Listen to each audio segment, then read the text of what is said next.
बदीन ज़िले जे गोलाड़सी वेझो ॻोठ मिस्री चांडियो में पेश आयल एक दर्दनाक वाक़े सॼे इलाइक़े खे सोगवार करे छॾियो आहे, जिते वॾे भाउ नूर मोहम्मद सोलंगी मुबैना तौर पंहिंजे नंढे भाउ 34 वरनि जे वज़ीर अली सोलंगी खे हथोड़े जा वार करे क़त्ल करे छॾियो। पुलिस मूजिब शुरुआती तौर नौजवान जो चिचरियल लाश पलाल जी खुरीअ मां हथ आयो, जंहिंखां पोइ जांच दौरान इंकशाफ थियो त क़त्ल कंहिं अणॼातल शख़्स न पर मक़तूल जे पंहिंजे वॾे भाउ हथां थियो आहे।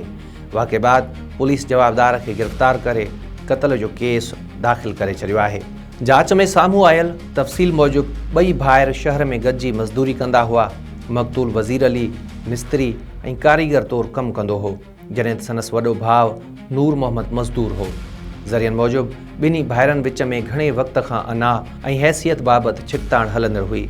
वज़ीर अली अक्सर पाण खे कारीगर ऐं पंहिंजे भाउ खे रुगो मज़दूर चवंदो हो, जंहिं सबबि नूर मोहम्मद दिल ई दिल में नाराज़ रहंदो हो। वाक़े वारे ॾींहुं ॿई भाइर शहर मां वापसि ॻोठ वञी रहिया हुआ। रस्ते में आलमाणी स्टाफ वटि मुलाक़ात थियण बाद हू गॾिजी वेठा ऐं मुबैना तौर कचो शराब पीताऊं। नशे जी हालत में पुराणा इख़्तिलाफ़ ॿीहर साम्हूं आया ऐं ॿिन्ही विच में सख़्त मुंहमारी शुरू थी वई। पुलिस मूजिब जहिड़े दौरान नूर मोहम्मद खे कावड़ अची वई, जंहिं भरिसां पियल हथोड़ो खणी पंहिंजे भाउ जे मथे ऐं मुंहं ते वार कया। शदीद ज़ख़्मनि सबबि वज़ीर अली थोरी ई देर में फ़ौत थी वियो।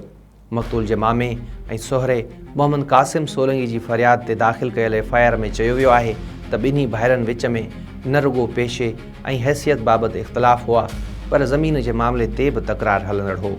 फ़रियादी मूजिब उन्हनि खे इत्तलाह मिलियो त वज़ीर अली जो लाश पलाल जी खुरी में पियल आहे, जिते पहुचण ते संदसि मुंहुं ऐं मथे ते सख़्तु धक लॻल हुआ ऐं हू रत में लथपथ हालत में फ़ौत थी चुको हो।